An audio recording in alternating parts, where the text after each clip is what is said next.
The Appalachian Mountains, with their rolling peaks and dense forests, have always held an air of mystery. To the untrained eye, they are a serene escape, a place where one can lose themselves in nature's embrace. But beneath the canopy of ancient trees and whispering winds lies a darkness that few have dared to speak of. A darkness that is only whispered about in hushed tones by those who have glimpsed its horrors. Our story begins with a group of 5 friends, drawn to the Appalachians for a weekend of hiking and adventure. They were seasoned explorers, having tackled trails across the country, but none were prepared for what awaited them in the heart of these ancient mountains. The journey began innocently enough, but the sun casting dappled light through the trees as they trekked along the narrow path. The air was crisp, carrying the sweet scent of pine and earth, a deceptive array that masked the malevolence lurking within. As they ventured deeper, the path grew wild and unkempt, as if nature itself was trying to warn them away. By late afternoon, they reached a clearing where they decided to set up camp. The landscape seemed untouched by time, a surreal beauty that was both captivating and unnerving. Yet there was something off about the place, an unsettling quiet that hung heavy in the air. As dusk fell, the forest came alive with shadows. The friends sat around a crackling fire, sharing stories and laughter, oblivious to the eyes watching from the darkness. It was then that the first sign of something amiss appeared. A low, mournful wail that echoed through the trees. It was a sound that chilled the blood, a cry of anguish that seemed to resonate from the very earth itself. They dismissed it as the wind, yet the wail persisted, growing louder and more insistent. Unease settled over the group, and they huddled closer to the fire, its flickering light casting eerie shapes on their faces. As the night deepened, the forest seemed to close in around them. The air grew colder, and a thick fog rolled in, obscuring the moon and stars. The fire, once a beacon of warmth, now seemed a fragile barrier against the encroaching dread. It was during the darkest hours of the night that they heard it, a rustling in the underbrush followed by a low, guttural growl. The noise was unlike anything they had ever heard, a primal sound that spoke of ancient hunger. Panic gripped them, and they scrambled to their feet, eyes searching the darkness for the source. Just beyond the circle of light, they glimpsed a figure. Tall and gaunt, with eyes that glowed like embers, it moved with a predatory grace, circling the camp with deliberate intent. Fear turned to terror as they realized it was not alone. More figures emerged from the shadows, each one more grotesque than the last. Their skin hung in tatters, revealing sinew and bone beneath, and their mouths gaped open in silent screams. In a frenzy, the friends grabbed what they could and fled into the woods, the creatures in pursuit. The forest became a labyrinth of twisted branches and treacherous roots, each step a battle against the encroaching darkness. The wails and growls followed them, a cacophony of despair that threatened to drive them mad. The fog thickened, obscuring their path and turning the world into a nightmare of swirling shadows. One by one, they were picked off, dragged screaming into the abyss. The remaining friends could do nothing but press onward, driven by fear and desperation. The night stretched on, an endless torment that tested the limits of sanity. When dawn finally broke, it brought no relief. The forest was silent once more, the horrors of the night hidden beneath a veil of morning light. Exhausted and broken, the survivors stumbled into another clearing, only to find themselves back where they had started. Camp was untouched, the fire reduced to smoldering embers. But there was something else, a circle of stones arranged with meticulous precision, each one stained with dark, congealed blood. Realization dawned on them with dawning horror. They were trapped in a cycle, caught in the grip of something ancient and malevolent. The mountains had claimed them, and there would be no escape. The forest seemed to close in around Sarah and James, the last 2 survivors, as they ventured deeper, the trees standing like twisted sentinels beneath the darkening sky. The sun's last rays barely penetrated the thick canopy, casting long, eerie shadows that danced in the periphery of their vision. Every rustle of leaves and snap of a twig set their nerves on edge, a constant reminder that they were not alone. Their destination was an old, decrepit cabin rumored to hold secrets about the entity that haunted these woods. As they approached, the air grew colder, the smell of damp earth and decay intensifying. cabin loomed out of the darkness, its wooden frame sagging with age, windows shattered like gaping mouths frozen in silent screams. Inside, the cabin was a testament to neglect and chaos. The floor was littered with debris, and the walls were adorned with cryptic symbols, scrawled in what looked disturbingly like dried blood. The stench was overwhelming, a mix of rot and something metallic that turned their stomachs. As they explored, Sarah's flashlight beam landed on a tattered journal half buried under a pile of rubble. Its pages were brittle with age, but the words were still legible, describing rituals and warnings left by settlers who had once tried to tame these woods. The entries grew increasingly frantic, detailing gruesome encounters with an entity that thrived on fear and blood. Suddenly, a loud crash echoed from the back of the cabin, shattering the oppressive silence. James and Sarah exchanged a glance, their hearts pounding in unison. They moved cautiously toward the noise, the floorboards creaking ominously underfoot. In a dimly lit room, they found the source of the sound, a door hanging ajar, leading down into a cellar. The air that wafted up was foul, carrying with it the unmistakable scent of decay. Steeling themselves, they descended the creaking steps, the darkness swallowing them whole. The cellar was a chamber of horrors. The walls were lined with crude shelves, upon which sat jars filled with unidentifiable, grotesque remains. In the center of the room lay a large, blood-stained altar, surrounded by remnants of ritualistic offerings. The sight was enough to churn their stomachs, a visceral testament to the malevolent history of the place. As they stood transfixed by the macabre scene, a low growl echoed through the cellar, freezing them in place.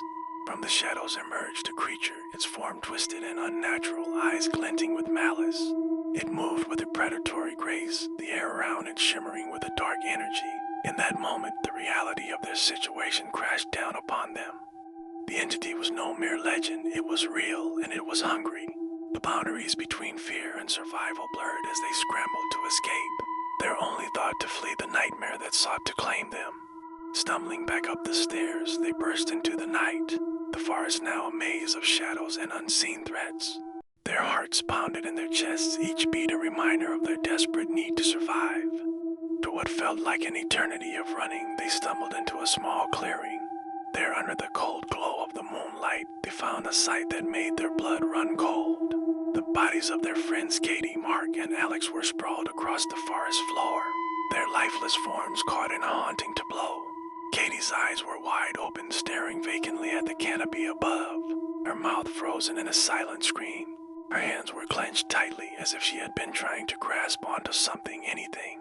In her final moments, nearby, Mark lay crumpled against a tree, his limbs twisted at unnatural angles, suggesting a violent end. His face, pale and gaunt, was marred by deep scratches, as if he had fought desperately against an unseen foe. Alex's body was partially covered by fallen leaves, but the visible parts of his skin bore a sickly pallor. His expression was one of sheer, unadulterated horror, as though he had glimpsed something beyond comprehension. Together, they painted a chilling picture of the terror that had befallen them in the heart of the forest. Sarah gasped, the air catching in her throat as she fell to her knees beside them. James stood frozen, his mind struggling to comprehend the grim reality before him. Just days ago, they had all been together, laughing and sharing stories around the campfire, unaware of the lurking danger. What happened to them? Sarah's voice was barely a whisper, filled with a mixture of disbelief and sorrow. James knelt beside her, his fingers trembling as he gently closed Katie's eyes. "I don't know," he replied, his voice heavy with grief, "but whatever it was, it's still out there." A chill wind swept through the trees, rustling the leaves and carrying with it an eerie whisper that seemed to echo the forest's secrets. The air was thick with an oppressive silence, broken only by the distant howling of wolves, a reminder that they were not alone in these woods. Determined to find answers and seeking justice for their fallen friends, Sarah and James knew they had no choice but to press on. They needed to uncover the truth about the malevolent force that haunted the forest before it could claim more victims. As they prepared to leave the clearing, a sudden rustling in the underbrush made them freeze. They exchanged a glance, fear etched into their features as they realized they were being watched. The forest held many secrets, and they were only just beginning to unravel its dark mysteries. With renewed resolve, they set off deeper into the forest, the shadows closing in around them. The answers they sought lay hidden in the heart of the Appalachian wilderness, waiting to be discovered. As the sun dipped below the rugged peaks of the Appalachian Mountains, Sarah and James pressed deeper into the verdant wilderness. The air was thick with the scent of damp earth and the sweet decay of fallen leaves. This was no ordinary forest. It felt alive, pulsing with an energy that seemed to shift with the waning light. "Do you feel that?" Sarah asked, her voice barely above a whisper. The trees loomed large, their gnarled branches stretching like twisted fingers toward the twilight sky. James nodded, his eyes scanning the dense underbrush. "It's different here. It's like the day doesn't want to let go." As they ventured further, the shadows grew long and distorted, twisting into shapes that danced at the edges of their vision. The pair had been hiking for hours, hoping to uncover the secrets hidden in these ancient woods. They had heard tales of strange occurrences and unearthly creatures that roamed. When the sun set before they came here, but nothing could have prepared them for what lay ahead. As night fell, an unnatural stillness enveloped the forest. The chirping of crickets ceased abruptly, and a heavy silence pressed down upon them. Suddenly, a bone-chilling howl pierced the quiet, echoing through the trees.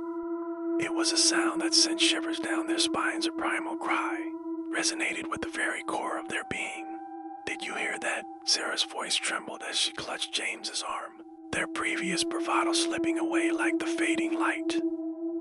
Before he could answer, something moved in the shadows, swift and silent. The figure emerged, its form grotesque and twisted, with elongated limbs and eyes that glowed like embers in the dark. This was not a creature of the earth. It felt otherworldly, a manifestation of the forest's hidden nightmares. "Run!" James shouted, and they bolted deeper into the woods, heartbeats pounding in their ears. They could hear the creature's footsteps behind them, a rhythmic thud that seemed to synchronize with the very pulse of the night. Panic surged through them as they stumbled upon a clearing, a small glimmer of hope in their desperate flight. But it was not a sanctuary, it was a grotesque tableau. In the center stood a figure, cloaked in darkness, motioning them to approach. "Over here," the figure hissed, urgency lacing their tone. It was a woman, her face shadowed by a hood, but her eyes gleamed with an eerie intelligence. "You need to hide now." Without question, Sarah and James followed her into a hollow doubt tree, its gnarled interior oddly warm against their skin. Inside, they froze, breath shallow as they listened to the rustling of leaves and the distant growl of the creature prowling outside. "What is that thing?" Sarah whispered, her voice a strained whisper. The woman turned slightly, revealing a face marked by shadows and scars. "It's a wraith of the woods, drawn to fear and darkness. This forest, it's alive in a way you can't comprehend. Day and night here don't follow the rules of the outside world. They twist, merge, and sometimes they consume." James's heart raced as he realized the implications. Consume those who wander too far into the night, she explained, her voice barely audible over the creature's growls, become part of its hunger. "The bodies of the lost are woven into the very fabric of this place. They hide in the earth, and here," she gestured to the walls of the hollow tree, where faint outlines of faces seemed to emerge from the bark, mouths frozen in silent screams. As the wraith circled the tree, its breath hot and rancid, Sarah's hand instinctively reached for James. "We have to get out of here," she urged. "Not yet," the woman said firmly. "It senses fear. Stay quiet, and it may pass." Minutes felt like hours as they huddled together, listening to the creature's frustrated snarls outside. It scratched at the tree, its long claws raking against the bark, sending shivers of terror through Sarah and James. Finally, the wraith seemed to lose interest, its howls fading into the distance. The woman exhaled slowly, her shoulders relaxing as she turned to them. "You're lucky. Few make it through the night here unscathed." "What do we do now?" James asked, his voice trembling. "Now," she said with a hint of a smile, "you learn to navigate the shadows. The Appalachian night is not a place for the faint of heart, but if you wish to survive, you must understand its darkness. Come, I can help you." As they emerged from the hollow tree following the woman's lead, The forest felt different, almost as if it were holding its breath. Branches above swayed gently, whispering secrets that only the trees could understand. Sarah and James exchanged wary glances, but followed the woman deeper into the heart of the woods. First, you must listen, she instructed, her voice low and steady. The forest speaks in ways you must learn to interpret. The rustling leaves can warn you of danger. The quiet moments may signal the approach of something more sinister. They walked in silence, the woman leading the way with an uncanny familiarity. As they moved, Sarah noticed how the shadows seemed to shift and dance, creating a tapestry of shapes that flickered at the corners of her vision. "Why are you here?" James finally asked, trying to keep the tremor out of his voice. "Are you one of them?" The woman stopped and turned to face him, her expression serious. "I am a guardian of sorts, protector of those who wander too far. Many have lost themselves here, and few have managed to leave." "Leave," Sarah echoed, her brow furrowing. "What do you mean?" "It's not merely a matter of finding your way out," the woman explained. "To leave this forest, you must fulfill a blood oath. A test that requires one to fight for their life. You must confront another who seeks the same freedom, and only one can emerge victorious." James swallowed hard. "Fight to the death?" "Indeed," she replied, her gaze unwavering. "The forest demands a sacrifice, a testament to your will to survive. It is a harsh reality, but it is the only way to honor the pact that binds this place." As they walked, they came across remnants of past wanderers, broken lanterns, tattered clothing, and even a weathered journal, its pages yellowed with age. Each item told a story of loss and desperation, echoing the warnings the woman shared. "Some come seeking adventure, others escape," the woman continued. "But the forest does not discriminate. It takes what it needs, and in return, it offers lessons. You must be vigilant." They paused at a small clearing where the moonlight broke through the canopy, illuminating a circle of stones arranged in a pattern. "This is a safe haven," the woman said. "Here you can rest and gather your strength. But remember, the wraiths can sense vulnerability." As they sat in the clearing, the weight of their earlier fear began to lift, replaced by a cautious curiosity. "What happens if we refuse?" James asked. "Refusal is not an option," she replied. "The forest will not let you go until the oath is fulfilled. Those who resist become part of its shadow, lost to time and memory." That night, they shared stories around a small fire the woman conjured from the dry leaves and twigs. She spoke of her own experiences, how she had once been lost but found a path through the darkness. Sarah and James listened intently, realizing that their adventure had transformed into something deeper than mere survival. As dawn approached, the first light of day began to filter through the trees, casting long shadows that stretched across the forest floor. The woman stood, her silhouette framed by the rising sun. "The night may seem terrifying, but it is a part of this world just as day is. You must embrace both to truly understand your place within it." With the dawn breaking, they felt a renewed sense of purpose, but also the weight of the challenge ahead. They understood now that their journey in the forest was not just about escaping the wraith, but about confronting the harsh realities of their situation. As they prepared to move on, the woman offered them a small token, a smooth stone etched with a symbol of protection. "Keep this with you. It may serve as a reminder of the strength required to face what lies ahead." With gratitude, they accepted the token and set off on their path, the shadows of the forest no longer feeling as menacing. Instead, they became a reminder of the balance between light and dark, a testament to their journey through fear into understanding. As they ventured deeper into the unknown, Sarah and James knew they were faced with a trial that would test not just their strength, but their resolve. They understood that while leaving required a fight, it was also an opportunity to define their own destinies and forge a new path through the depths of the woods. As Sarah and James pressed deeper into the heart of the Appalachian Mountains, the air turned colder and a pervasive sense of unease settled over them. The towering trees, ancient and twisted, loomed like spectral guardians, their gnarled branches intertwining to form a dense canopy that blocked out the light and cast the forest floor into perpetual twilight. The silence was profound, broken only by the occasional rustle of leaves or the distant call of an unseen creature. Their journey led them to the mouth of a cave half hidden by a tangle of vines and moss. An unnatural chill seeped from the entrance and a sense of foreboding washed over them. Despite their apprehensions, a mysterious compulsion urged them forward, as if the cave held answers to questions they had yet to ask. Inside, the dim glow of their flashlights revealed a nightmarish tableau. The cavern was littered with bodies, some fresh and others reduced to skeletal remains. The stench of decay hung heavy in the air, a suffocating reminder of mortality. The walls of the cave were streaked with dark, dried blood, and the ground was slick with a mixture of mud and gore. It was a grotesque spectacle, a testament to the cave's grim history. Carved into the stone walls, barely discernible in the flickering light, were cryptic inscriptions. Sarah and Jane squinted at the faded script, piecing together its ominous message. It spoke of an ancient blood oath, a pact that demanded a life as payment. Yet there was a loophole hidden within the words. If they could slay a creature of the forest, the blood debt could be settled through its sacrifice instead. The revelation was both a blessing and a curse. Freedom dangled tantalizingly close, but the prospect of hunting a beast in these haunted woods filled them with dread. The forest was vast, its secrets buried deep, and the creature they sought was shrouded in horror. "We have to try," Sarah said, her voice steady but edged with fear. "This might be our only chance to break free."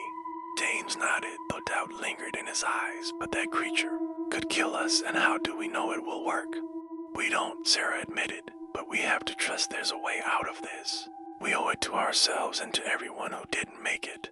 As they turned to leave the cave, their resolve hardened despite the horrors they had witnessed. Only the path ahead was fraught with peril and uncertainty, but they were determined to face whatever lay in the shadows. Their spirits were tested, but the desire to forge their own destinies burned bright, even if it meant confronting the unspeakable terrors lurking within the Appalachian wilderness. Emerging from the cave, Sarah and James were met by the oppressive silence of the forest. The towering trees seemed to close in around them, their branches swaying gently in the cold breeze. Hunger gnawed at their insides, a constant reminder of their desperation. Days without food or water had left them weak, their movements sluggish and their minds clouded. Yet, driven by the hope of escape, they pressed on. Their first task was to find any sign of the creature they sought. The cryptic inscriptions had given no hint of its habits, leaving them to rely on instinct and observation. They moved cautiously, scanning the forest floor for tracks or any other indication of the beast's presence. The undergrowth was thick and progress was slow, every step requiring careful navigation. As they ventured deeper, the forest seemed to come alive with the sounds of unseen animals. A rustle here, a distant cry there, each noise setting their nerves on edge. It was as if the forest itself was aware of their intent, watching them with an ancient, unfathomable intelligence. "We need to stay focused," Sarah whispered, her voice barely audible over the ambient sounds. "If we find water, we stop. We can't keep going like this." James nodded in agreement, his eyes scanning the surroundings. "Look for any disturbed ground or broken branches, anything that seems out of place." Hours passed with no sign of the creature. Exhaustion weighed heavily on them, and their hope began to wane. Just as despair threatened to overtake them, they stumbled upon a small stream, its water clear and inviting. Relief washed over them as they knelt by the bank, drinking deeply, savoring the cool liquid as it soothed their parched throats. Rejuvenated, they continued their search with renewed determination. As dusk approached, the forest took on a different character. Shadows stretched longer and the air grew colder. It was then that they found their first clue, a series of deep, claw-like gouges in the bark of a nearby tree. The marks were fresh, the sap still oozing from the wounds. "This could be it," James said, his voice tinged with both excitement and apprehension. Sarah traced the gouge with her fingers, her mind racing. "If it's marking its territory, it can't be too far. We need to set up a watch tonight, take turns sleeping." As night fell, they prepared to face whatever the forest had in store. As the darkness enveloped the forest, the sounds of nocturnal creatures emerged, a symphony of chirps, hoots, and rustling leaves. Sarah and Jane sat close to their makeshift camp, the glow of their small fire casting flickering shadows around them. Despite the warmth, a chill lingered in the air and an unspoken tension settled between them. James was the first to break the silence. You remember what the stories the lady told us, don't you, about how the creature feeds? His voice was steady, but there was an underlying edge of unease. Sarah nodded, staring into the flames. Fear. The legends all talked about how it draws strength from fear. But how do we even use that? It's not like we can just turn fear on and off. James considered this for a moment, his brow furrowed in concentration. Maybe we don't need to control it. Maybe we just need to acknowledge it. If it feeds on fear, then our fear might be the very thing that brings it out into the open. They both fell silent, contemplating this revelation. It was a risky plan, relying on their vulnerability to draw out the creature. But after days of fruitless searching, it seemed like their best option. We have to trust that our fear will lead it to us, Sarah said finally, meeting James's gaze. We can't be reckless, but we need to open ourselves to it, let it know we're here. James nodded, his expression resolute. Then let's make sure it knows. We need to stay alert and be ready for anything. As the fire crackled softly, they began to talk about their fears, allowing themselves to feel the anxiety and dread that had been simmering beneath the surface. Memories of past failures, fears of the unknown, and the sheer terror of their current situation poured out into the night air, each admission a silent invitation to the creature lurking in the darkness. Time passed slowly as they waited, their senses heightened by the knowledge of what they were attempting. Every snap of a twig, every whisper of the wind set their hearts racing. But they held their ground, determined to face whatever came their way. And then, from the depths of the forest, there was a sound low, guttural growl that seemed to vibrate through the very earth beneath them. It was a sound unlike any they had heard before, primal and menacing. The creature had heard their call, and it was coming. As the growl reverberated through the forest, Sarah and James exchanged a grim look. They rose to their feet, hearts pounding in their chests. The firelight flickered ominously, casting long shadows that danced with the anticipation of the impending confrontation. Out of the shadows, the creature emerged, a hulking mass of darkness and malice. Its eyes glowed with a sinister light, and its movements were swift and predatory. The air around them felt heavy with dread, as if the forest itself was holding its breath. The battle began with a ferocity that took both Sarah and James by surprise. The creature lunged at them with its massive claws, each swipe a deadly arc that sliced through the air with lethal intent. James managed to dodge the first attack, but the creature's claws raked across his arm, leaving deep, jagged gashes that oozed blood. He gritted his teeth against the pain, struggling to keep his focus. Sarah, meanwhile, was grappling with the creature's immense strength. It knocked her to the ground with a powerful blow, and she felt the sharp crack of ribs breaking. Gasping for air, she rolled away just in time to avoid another deadly strike. Her vision blurred with pain, but she forced herself up, clutching a sturdy branch as her makeshift weapon. With no knives or proper tools at their disposal, they fought with whatever they could find. James grasped a rock, swinging it with all his might at the creature's thick hide, while Sarah swung her branch in desperate arcs. The creature's tough exterior absorbed many of their blows, but they managed to land a few strikes, drawing dark, viscous blood that hissed as it hit the ground. The creature retaliated with brutal force, its claws slashing through the air. James struggled to maintain his footing, his injured arm hanging uselessly at his side.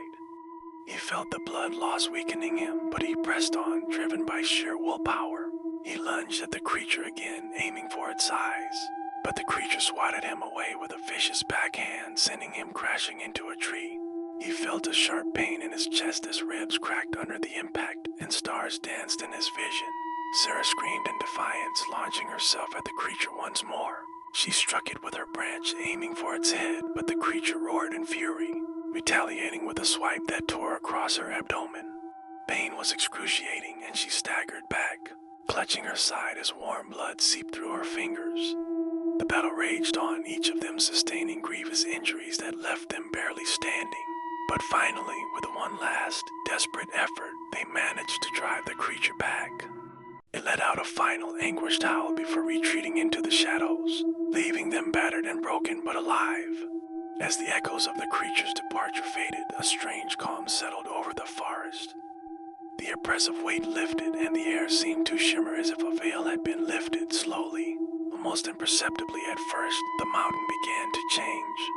Before they left, Sarah and Jane stumbled upon a weathered diary in the cave where they had found the clues. Using the last of their strength, they took turns writing down their harrowing experience, detailing the battle and the creatures.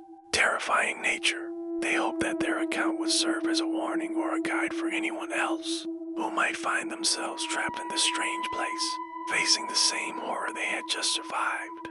With their injuries still fresh and the dawn breaking softly over the horizon, they felt a sense of relief wash over them. They leaned on each other for support, their bodies battered but their spirits unbroken, as they slowly made their way back out of this awful place, knowing they had left a testament to their struggle for others to find. But you see, in that lies the problem. I have found the diary. Now I am in for the battle of my life.